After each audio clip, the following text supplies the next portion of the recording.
Hi, I'm Greg Lassiter. Welcome to 30 Frames a Second. We have a great show for you today. Don't go anywhere. We'll be right back.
We have a great guest from the UK, Martin Rothery.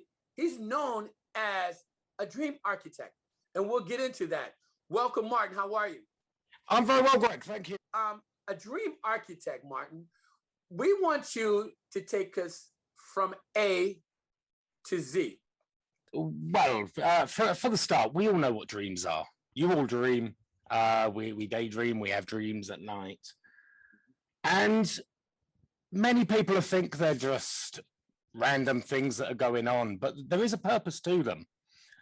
Because the dream is there, the standard dream from evolution, all mammals do it. It's there to help resolve issues. Everything that goes on in your life, every input from all of the senses, the body's senses, everything that happened goes through a part of the brain called the amygdala. And that the job of the amygdala is to sense whether there's danger, whether there's nothing to worry about, or whether there's a problem to resolve. If there's danger, obviously we all know fight or flight. If it doesn't need any further input, it's sent to the memory banks and emotions tied to it, all well and good. However, if it's something that needs dealing with, it's stored in the amygdala for future processing. Now, when somebody dreams at night, the most active part of the brain is the amygdala. It's where everything is isolated. And throughout evolution, this has been simple because we've only ever really had to worry about, is there enough food for our tribe? Do we have wood for the fire? Is a saber-toothed tiger going to come and attack us? So our dreams were dedicated to resolving those small issues. Now, today's society is a little bit different. We're bombarded with social media, with news from all over the world, which, not being sort of apathetic, it's not really got anything to do with us. It's not our problem in the sense of an evolution of us as people. So our amygdala is just piled with loads and loads and loads of random stuff. It doesn't know what to do with. So when we dream at night, they're random because everything that's in the brain is random. For everything from the zombie movie that you watched, because the amygdala doesn't know that those zombies don't exist. Oh, shit, we got to deal with that. Right. So we get nightmares, we get dreams that are random. Dream architecture isolates all that out of the picture. So when somebody comes with a particular problem to resolve, we get rid of all the rubbish. And while you're fully awake, you'll experience the dream as if you're there in real life. And you will isolate that problem, find the solution to it and resolve it there and then. In essence, the dream is the ultimate communication across the entirety of consciousness. And that's what we do. Okay, so does that also include people with post-traumatic stress syndrome? Yes, absolutely. Despite many beliefs, post-traumatic stress syndrome or disorder, depending how you term it, is very rarely caused by what you think's caused it. It's not caused by the veteran being at war. It's not caused by the person in a traffic accident. They are the final straw, if you like.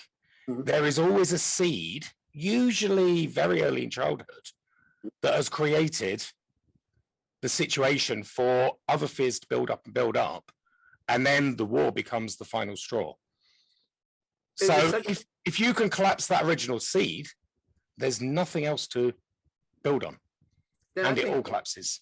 All us adults now have post-traumatic stress syndrome from our parents then, right? Well, there's a famous poem by, I can't think of his name now.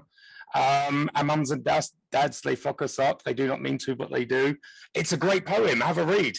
And it really sums up. We all have an influence on our children, and it's up to our children as they grow older to deal with what's good, what's bad, because we are human beings. We can't help being human. Right. How did all this come about?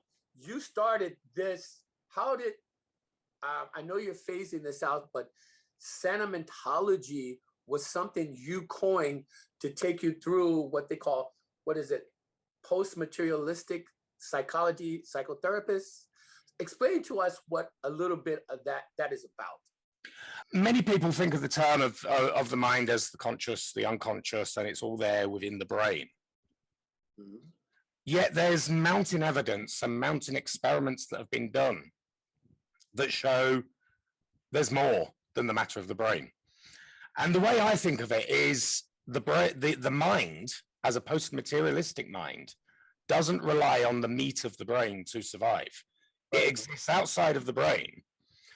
And in my way of thinking, the brain is the equivalent of the router in your house. It brings the internet in from outside and directs it around the house. But the actual internet is not in your router, it's outside there. And that's the idea of the mind. Now, with traditional therapies, your hypnotherapy, your CBT, other talking therapies, you're focused on the unconscious mind, the conscious mind, and what's within that meat of the brain. Whereas working with the deeper levels of post-materialistic psychology, we can take it to those higher levels of spirit, or however you want to term it, and much higher than that. So I started out as a hypnotherapist, and I mean, lots of other things in the past. Right. And I realized it was too general a term. Part of my argument was, in the UK, the hypnotherapy trade is not regulated, and you can actually call yourself a hypnotherapist after doing a £20 course on the internet, which to me is dangerous. I'm a firm no, that shouldn't be happening. And also, there's no real qualifying way of saying whether a hypnotherapist is good. And many of them, not all, there are some amazing hypnotists out there, but many of them work from a script. They make the suggestions, they tell people what to do. Right. Whereas working from the other angle that we work, we rely, it's almost Socratean questioning, because we rely on producing the situation, creating the dream, so that the sufferer, the client, finds their own answers. Now, if you think about just yourselves now, if I say to you, this is so-and-so, you're going to be questioning it. But if you think it yourself, you're going to be like, yeah, I'm right. And it has a whole different aspect of how it works within the mind, because we're letting them come up with their solutions. They've created the problems, nobody else. Only they know how to solve it themselves. So I needed a word, or I needed a term that separated me from hypnotherapy, from all the other therapies out there. And sort of I got together. There was a couple of people in the team helped, and I love the origins of words. I love the ancient Greek language, the Latin, and etc. And we figured out sort of, well, sano in Latin is to repair or restore, mm-hmm. and meant the mind. Ology, the study and research of. Right. So suddenly we have a word, sanomentology, the study and research of repairing and restoring the mind. isn't that could that most people can misconstrue that as being dangerous. When you start messing with people's minds, you delve into that psychologist, psychiatrist kind of thing. Your mind has one purpose. Your consciousness has one purpose: to keep you alive, to keep you happy, to keep you safe. Right. And because we work with you to create the dream, your mind will not allow us to do anything that will put you in danger. So, for example, I mean, my starting point was pain, resolving chronic pain. That's where I started on all of this. And I worked with several people, both stateside and in the UK. We resolved thousands of people's pains, but there was the odd few that they basically said no. Their mind said to us, we're not getting rid of this pain. And on further investigation, there was a medical reason for them to keep it. We had a fractured shoulder joint for one person.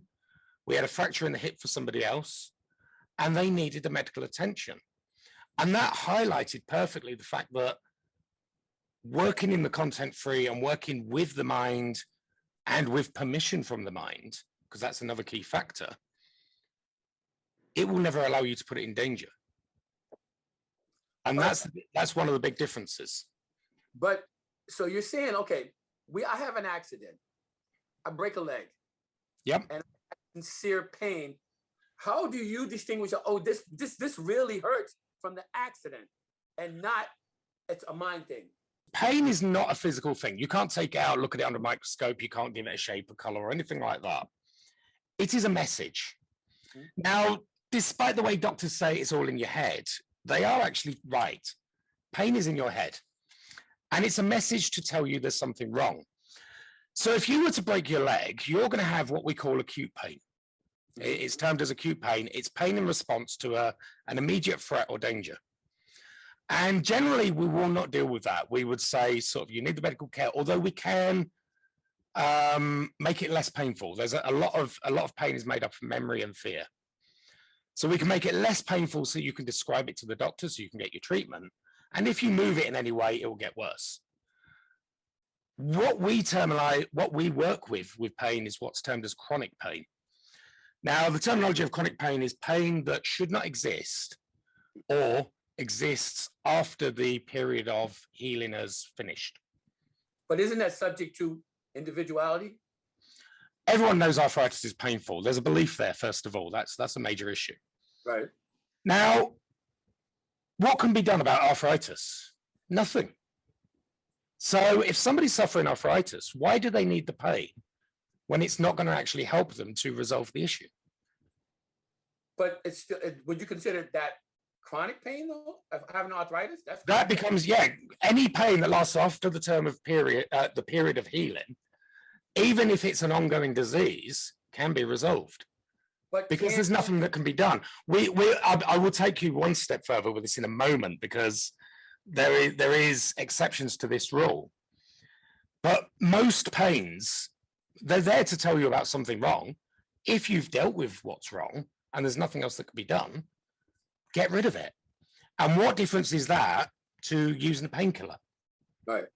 Right. Now, the exceptions to this is when acute pain is caused by a necessary procedure. Mm-hmm. One example I'm going to give, there's a guy, and I'm sure he won't mind me naming him, Cormac Colleran in Ireland. Mm-hmm. He is one of our practitioners, and he came to me because he needed a root canal surgery. And he didn't want to have the anesthetic. Wow. So I was like, okay, let's do this. Why not? So I had a chat with his unconscious mind using the methods that we use. And I just pointed out to the unconscious mind that this was necessary. It needed to happen. It was going to happen. So therefore, he didn't need to hear the messages to say that something was wrong. Would the unconscious mind work with me on that and not give those messages? This guy then went for a 75-minute root canal surgery with no anesthetic whatsoever. Wow. And we have the receipts. I've got photos of the receipts from the dentist to say no anesthetic administered. Isn't it kind of dangerous though? Like you're working with an individual, for instance, this guy, you're telling his subconscious mind that, okay, this is not going to hurt. and I know there's a process and a time frame to work up to that, but does that? I mean, a root canal probably is the worst ever. Yep. He had absolutely no anesthetics in a root canal. Yep. Nothing whatsoever. That's pretty damn amazing. That's pretty amazing. I need to talk to you personally then on something. But let me ask, okay, when a person comes to you, you guys, what about if they're addicted to painkillers? Now, wouldn't that be something? Because in America, we have this high rate of addiction to opioids. Yeah, we're the same here. So when those kind of people come to you, how is your method different than the rehab method? Well, first of all, somebody going through rehab for their addiction to painkillers isn't necessarily going to stop their pain. When they come off the painkillers, some of them will actually be in more pain, especially with opioids, because opioids affect the brain in a way that causes what we call breakthrough pain. And this is when the pain breaks through the medication. Not going too much into what goes on with the chemicals in the brain, but it obviously activates the dopamine production, right. or it limits opioids limit the return of the dopamine from the synaptic cleft. Just remembering my science there. But they also affect the pain receptors in the brain and also the opioids brainstem, which causes dependency. So they can create a pain threshold that is much lower. So even knocking your leg against the table becomes excruciating. And also people become dependent on the opiates that their brain cannot function without them. Right. So we can get rid of the pain, first of all, with our method. From there, we have a dedicated addiction program, which is the same, whether it's opioids, whether it's heroin, whether it's cocaine, whether it's cannabis, whether it's smoking, because all addictions have the same root behind them. They're all driven by a driver, and they all create an influx of dopamine, which is what makes them addictive. However, with elements like opioids, now I don't know whether they're called the same in America, but drugs like tramadol, gabapentin, because of the dependency, you do have to be weaned off professionally by a medical specialist. Right. We do know the ways to wean off. We know how much to reduce, how long for, but legally, that's not our job. Okay, because you know that, like, there's only certain drugs that your body are really dependent on, like heroin. Like heroin, your body needs it, from what I understand. Cocaine and cannabis, you think your body needs it, and you think you want it. You can become dependent on cocaine as well, but for different reasons too. Different drugs cause different dependencies. So, for example, the opioids, the dependency starts in the brainstem, whereas cocaine, the dependency, I didn't expect these questions, I'm refreshing my science. Dependency for cocaine is in the reward system of the brain, which means if you stop without weaning off and without professional help, if you're dependent on it, you cannot get pleasure from anything.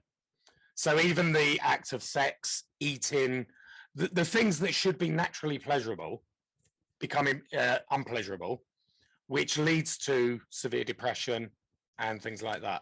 So even alcohol, even coffee has a level of dependency that is not to do with the addiction.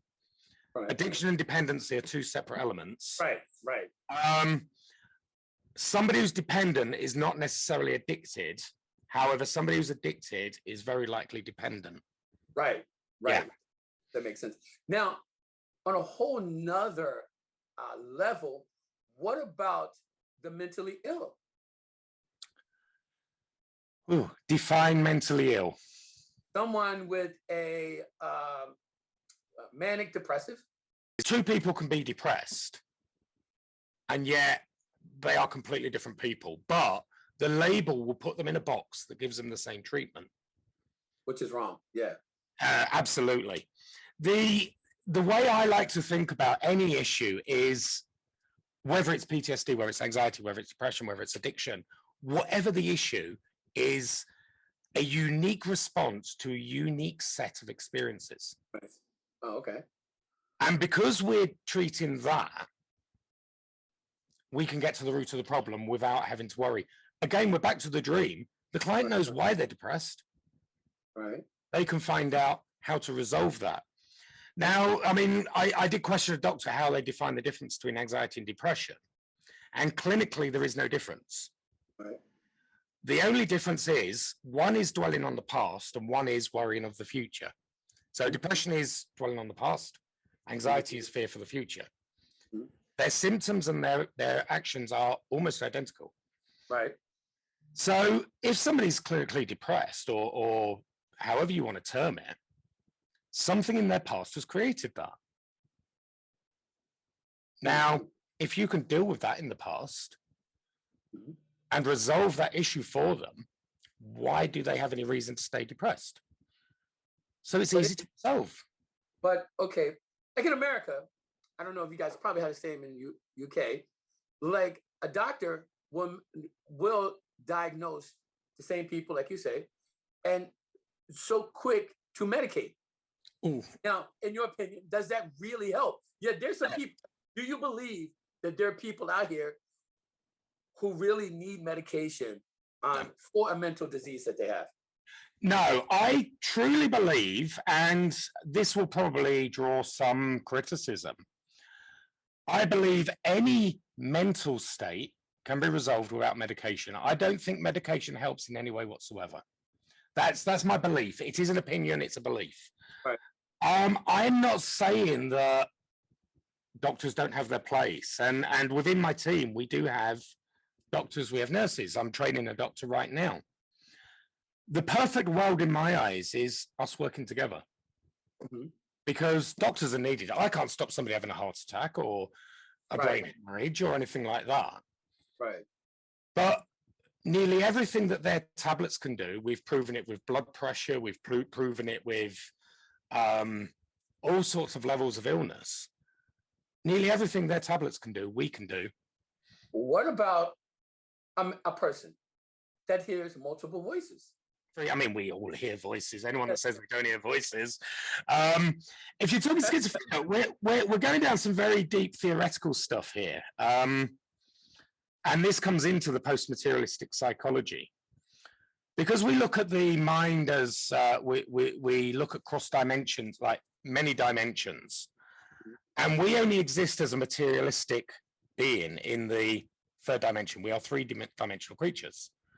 The fourth dimension is where matter and time and space were created, which all goes alongside Einstein stuff and all the other science.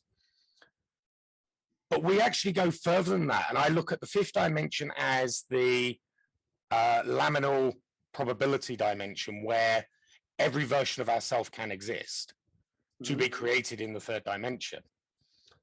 And then there's higher levels than that. So the way I look at things like schizophrenia, bipolar, the like, is there is damage at the lower regions of consciousness.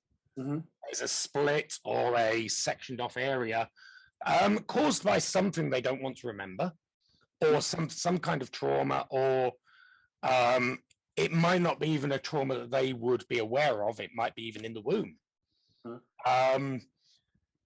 And it's caused sectioning off of an area. And within the deep relevance of our therapy, we have what I've called consciousness regeneration. Now, I worked with a client. Obviously, I can't say too much for confidentiality, but he was bipolar and he was having episodes every single day. Right. And I worked with him for 2 weeks, like one day each week, using the consciousness regeneration and a couple of others. And I stayed in touch with him for a month. And he didn't have a single bipolar episode during that month. Now, with that said, though, what about you have generations of family that have a mental disease? Belief. A mental Belief. Okay, but I firmly believe that self-fulfilling prophecies, right. it's likely it will. Witch doctors have worked on that for millennia. But if someone's parents had some mental issues, whether whatever, schizophrenia, bipolar, or whatever, and it's said to be generational or genetics. Do you believe that? I believe our entire cells have consciousness, and this is another deeper level of what we do. What I call the existential consciousness, the desire to survive. And that is something that every living cell has, whether it's plant, animal, human. Every one of our cells has that. Now, within each of those cells, obviously our cells come from our parents, they come from their parents. So if you can go along with each cell has consciousness, then it's got to retain some kind of natural memory, which can be replicated out. However, I do believe that most of it comes from learnt behavior. We're in the nurture nature argument. Mm-hmm. I believe that when we are conceived as a human being, nature gives us almost the perfect mind. And then nurture, which starts from the moment you're aware in the womb, has the effect of creating whatever's going on. So if you know that your parents have a mental illness and everything you read and everything that you're told is you're going to suffer as well, well, in one of these tribes in Africa, if a witch doctor says you're going to die, you're going to die because it's a belief. Every person in my family, every male in my family had diabetes. Mm-hmm. By the age they were 30 to 40. Mm-hmm. And I was told all the way through my life, exercise, don't smoke, eat carefully so that you don't get it. I smoke, I drink, I don't eat healthily, and I don't overly exercise. I'm 47 and I do not have any signs of diabetes because I refused it. Right. I said, no, I am not accepting that I've got diabetes. Right. How do you challenge a psychiatrist who subscribes, a psychologist that subscribes to medicine to mental, depression, whatever? How would you challenge them? These guys have gone to school for years, medical doctors, and they subscribe, they delve into the mind like you do. How do you challenge a doctor like that? It's a difficult one because they've learned, I don't tread on toes too much and ruffle feathers too much with this, because I do admire doctors. They have their place, and psychiatrists. Right. However, they have learned one discipline, and they've learned over a period of years what to do and what not to do. And the health industry is funded extremely highly by the pharmaceutical companies. Right. Right. So follow the money. I did a trial with our health system. And I need to be careful what I say here because obviously I don't want to come back on myself. It was very successful over several hundred people. And it was very rapidly buried. Wow. Now, why else would it be buried apart from the fact, suddenly here's a way that we're not going to make loads of money out of the drug companies?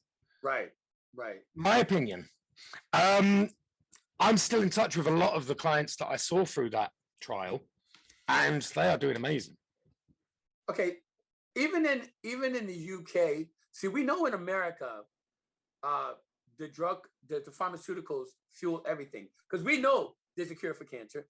We know there's a cure for most diseases, but because of the big pharma, because if they had the cure, they wouldn't make any money. But in the UK, you guys don't have to pay for medical insurance and stuff like that. How is it big pharma is a big part of the UK and money? They're still making the money from the government. They're still making their money. The bills that you have to pay yourself or your insurance companies have to pay when you have treatment is paid for still via our systems, except we pay national insurance, which is supposedly what pays for our NHS. Right. If I'm right with how that works. So it's still being paid for, but in a different way. Okay. And I know, if we want to get paracetamol from a prescription from the doctor, we pay £8 for it. I think the NHS get charged double or triple that, and yet you could go to the supermarket and buy it for 29p. Wow. That's interesting. We have it a little different because our health insurance, you guys, we have to pay for our health insurance, and health insurance in America is outrageous. Me personally, single male, good health. I go to the doctor once a year, not sick. My health insurance is $1,400 a month. Ouch. See what I'm Yeah. So, but with that said, though, tell me, Martin, in your opinion, what do you think a psychologist and a psychiatrist is useful for, each one? As in people who have trained in and call themselves psychologists and psychiatrists? That's correct, yes. Your opinion. Is there need, in your opinion? It's a difficult one. The psychology side, obviously, they learn the different disciplines of psychology, and they learn. I know from sort of people who are studying it that there's a lot of statistics, a lot of work in the background, the ethics and everything else. And I think they work with people right. But when they're working under a board like the associations, their hands are tied. And I know this with doctors as well. I'm friends with several doctors, and they want to do things a certain way, but the rules are there that don't allow them. The ethics. And the psychology side, and the psychologists and the psychiatrists. I don't really do a lot with psychiatrists. I think the way, I know they're quite big in America with people going to therapy for years and years. I'm disappointed if I have to see somebody twice.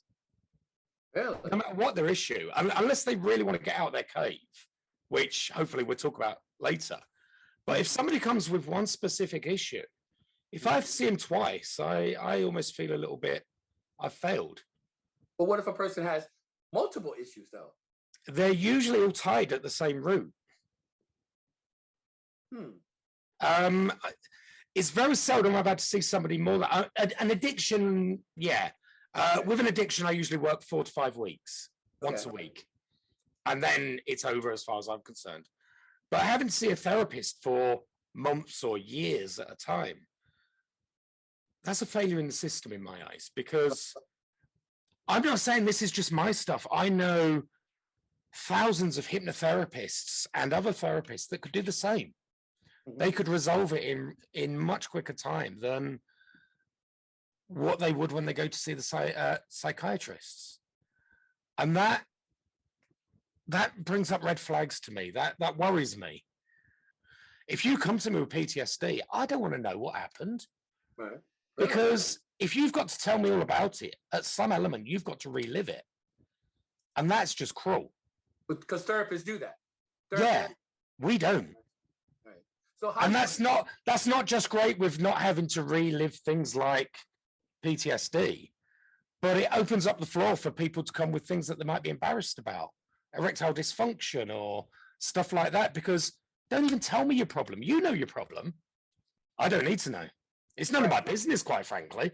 And you know, that is interesting you say that, because you look at a therapist and people think that therapists actually solve your problems, and they don't. No. They solve your problems, they help you identify. Can I talk about my biggest bugbear? Sure, absolutely. Even many therapists class themselves as solving somebody's problems. But what really pisses me off, excuse the French, is these same therapists will declare that they've solved somebody's problem.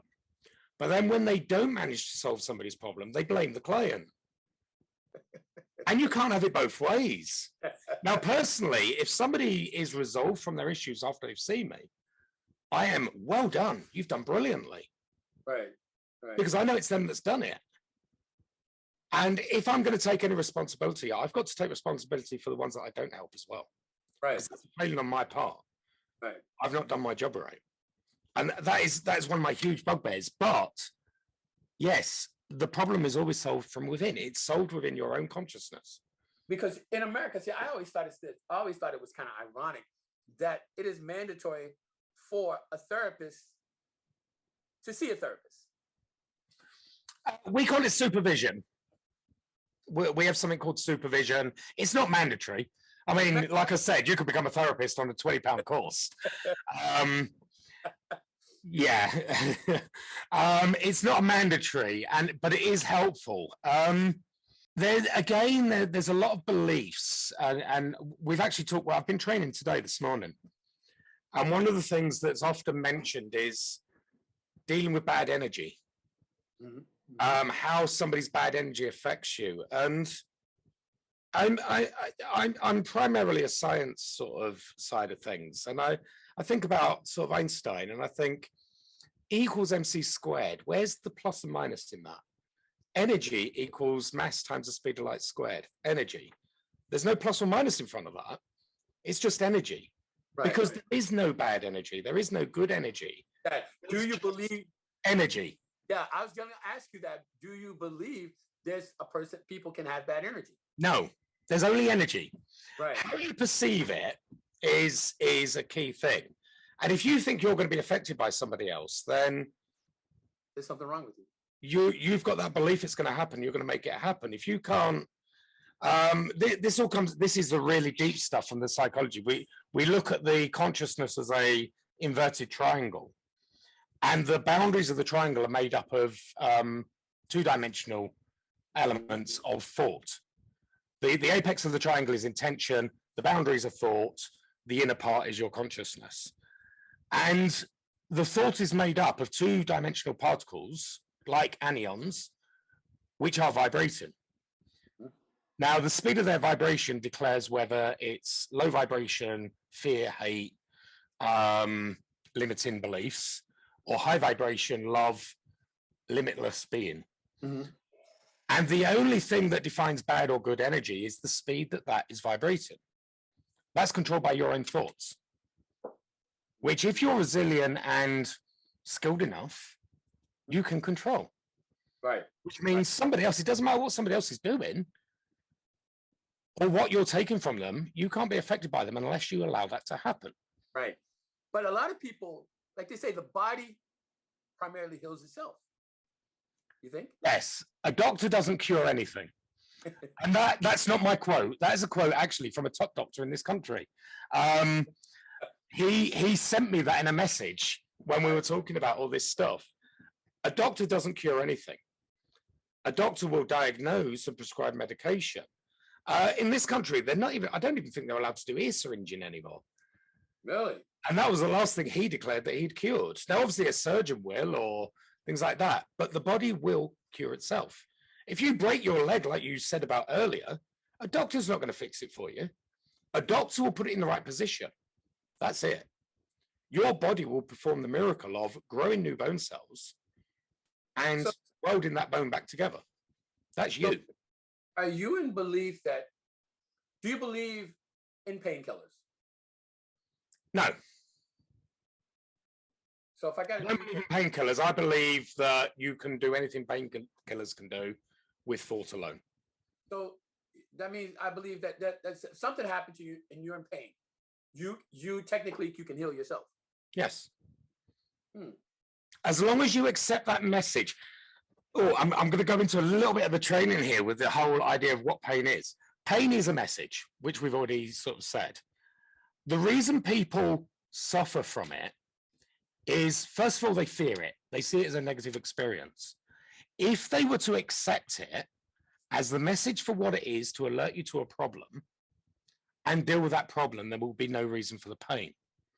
Now, one of the biggest things people don't understand is emotional pain can cause physical pain more often than not. And most chronic pain is actually emotional because the pain pathways in the brain, the emotional pain and the physical pain share the same pathways. Mm-hmm. When we talk about kinesthetics, we talk about emotional feeling and physical touch because they're the same. So emotional distress will heighten the experience of physical pain. And we've known this for millennia. We have phrases, and I use them on training. If somebody comes to me with neck pain, I say, who is it? Who is the pain in the neck? More often than not, it's somebody that's causing that. Right. Same with coccyx pain, the bottom bone. Who's the pain in the arse? Right. Shoulders. What weight are you carrying? Right. What burdens are you holding on your shoulders? And they're emotional pains that are represented in the physical parts of the body. When you think, then I would think the whole world has some issues of psychological issues at some point. All of us. We do, yes. You'll have seen me write about it a lot, and it's one of my biggest sort of analogies that I like to refer to, and that's the analogy of, or the allegory of Plato's cave. And basically, what he said 2,500 years ago still stands today. We are in caves. We are chained to the rocks and only allowed to see what's in front of us. And our puppet masters are playing shadows on the walls for us to see. Right, right. And the majority of us believe it. And what the allegory of the cave basically says is one person will escape their chains. They will climb out of the cave. They will suffer physical pain with the climb because their limbs have been tied for so long. And then when they eventually reach the top, they get out into the sunlight and it burns their eyes and they struggle about. And then eventually they see things for how it is. They see the trees and how nice everything is.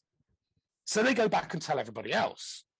All these people that are chained in the cave, all they see is the pain that that person went through to get out of the cave. And they're like, no, we don't want no part of that.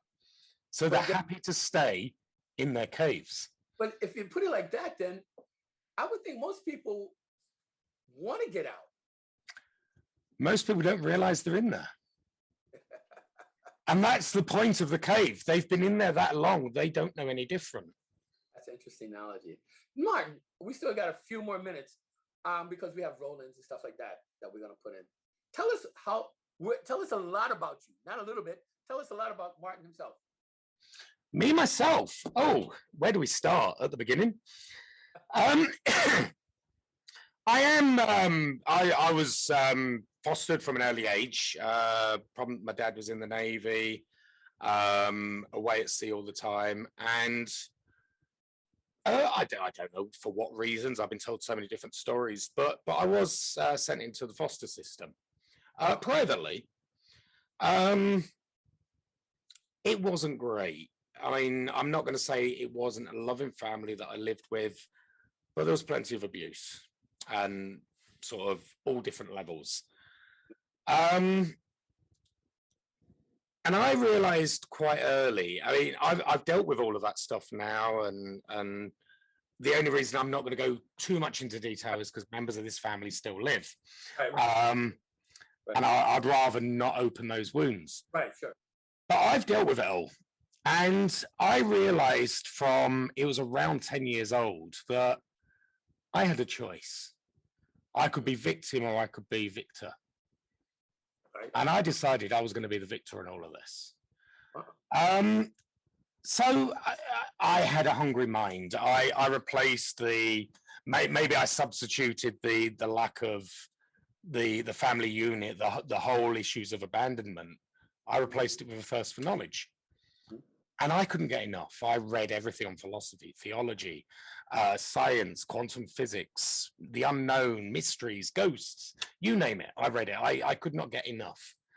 And I started to realize a lot differently to what everyone else. I mean, I sailed through school without even trying. I'll be honest, I was actually very drunk when I did all of my exams, and I passed most of them with A's because I just found I didn't need to bother. Right. My plan was to go to medical school, funnily enough. I was going to go medical school. I was accepted into Birmingham based on my results as they stood. And I was going to go on to, my desire was to be a brain surgeon. Wow. Quite ironic, really. And then something stopped me in my tracks, and I couldn't tell you what it is for the life of me. But some gut feeling, some intervention jumped in and said, no, get out.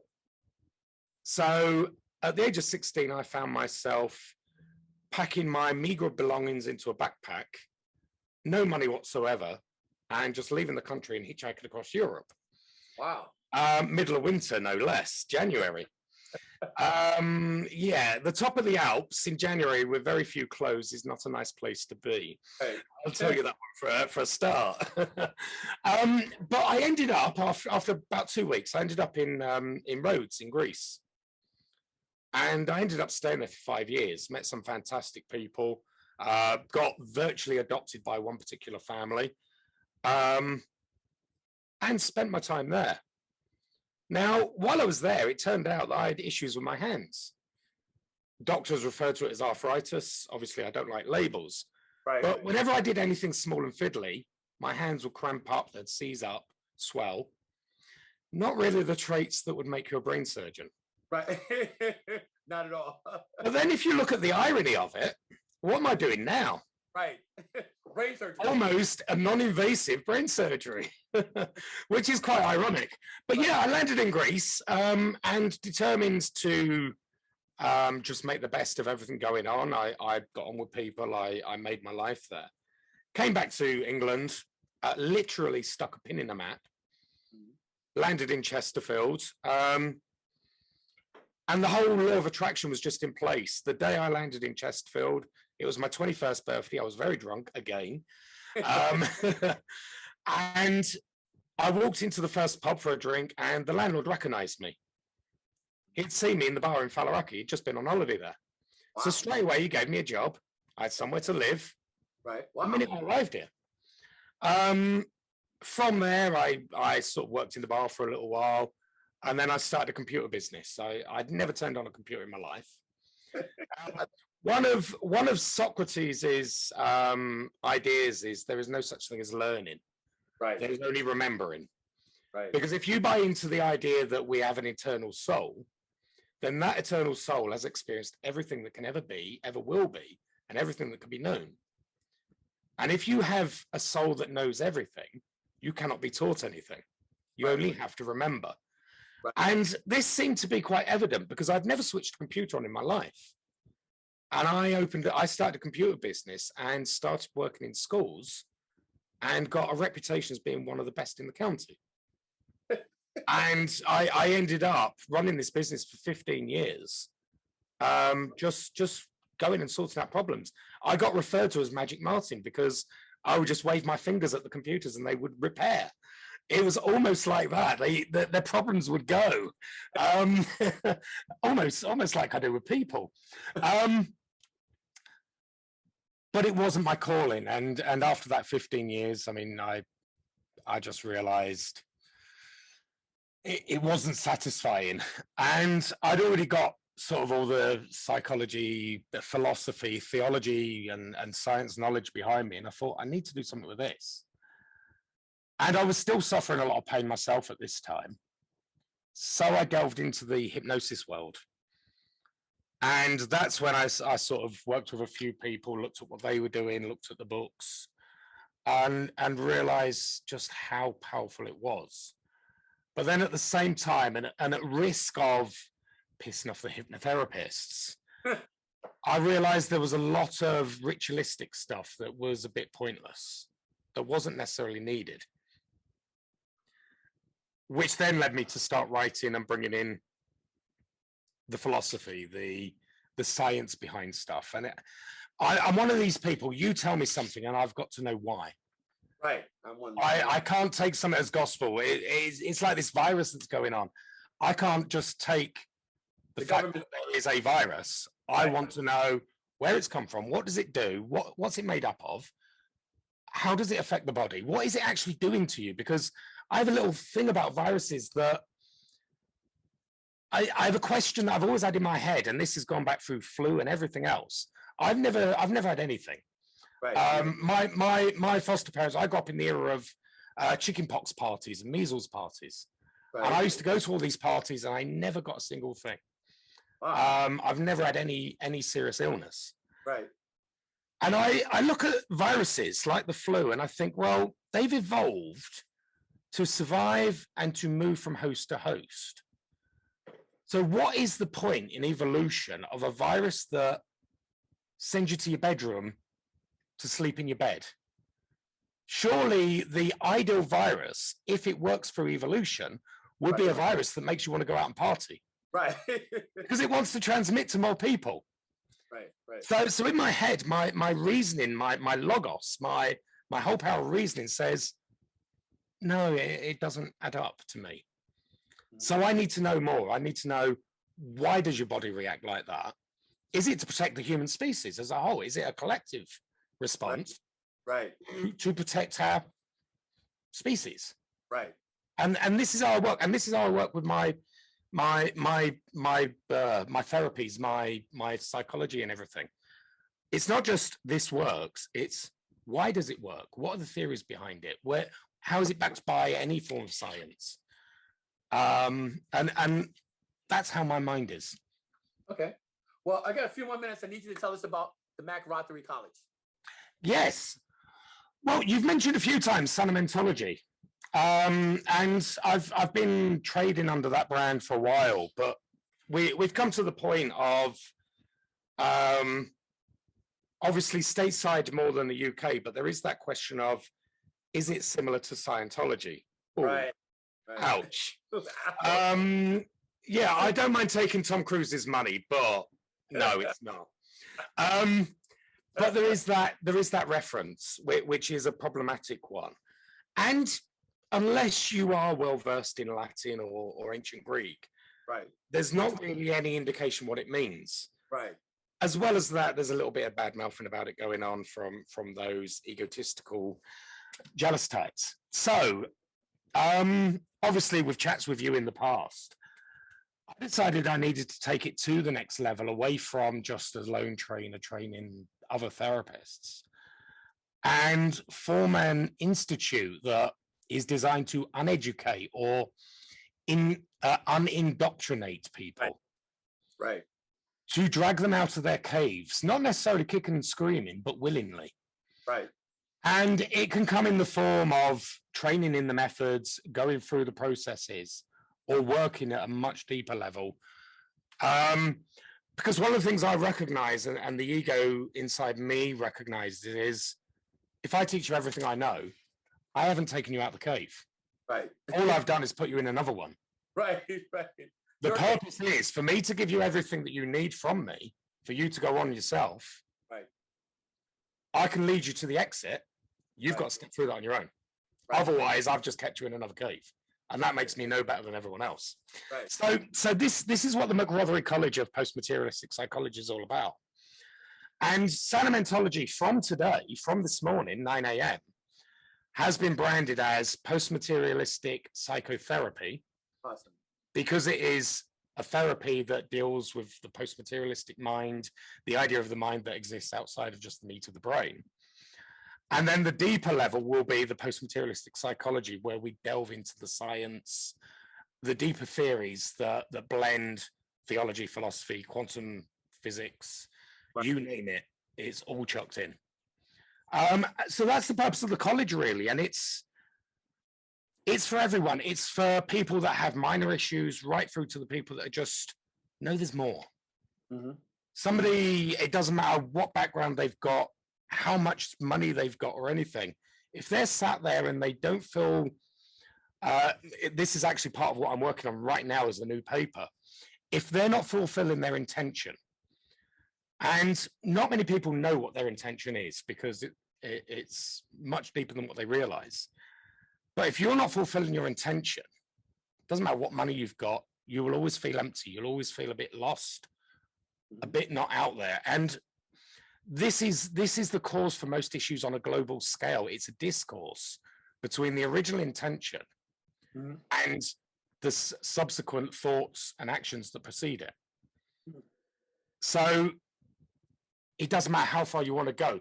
Basically, put my teeth back in. The Rothery College invites people to join me on my journey for as long as they like. and I will take them as far as they want to go and even guide them to the exit completely if they so wish. Right. But that's the purpose. It's to get them out of that indoctrination that they've been through since the day they were born, since the days their grandparents were born, almost break the generational curses Right. of a society that is designed to keep us in our place. It works, people. It works. Yeah. How can they get a hold of you, Martin? Social media. So we've got obviously the Rothery College .com. which could be found on Facebook, themcrotherycollege.com. I'm on Facebook personally, martin.rothery.3.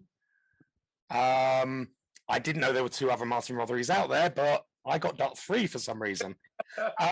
So you can find me on there. You can message me anytime like that. Martin@themcrotherycollege.com for email. Right. And I'm always here to chat. I'm always here to guide and invite you on these journeys. All right. Well, Martin, let me just say this. Thank you so much for coming on 30 Frames a Second. Nat was not somewhere around here, I know. Nat, are you still there? Anyway, what we're going to do, Martin, I'm going to say goodnight. I'm going to say goodnight. It's goodnight to you. Good afternoon. Good night to you, sir. I want to tell everybody, thank you everybody for watching. Here's the deal. Shoot for the moon. If you miss, you're still among the stars. I'm Greg Lassiter, and we're out. See you next week.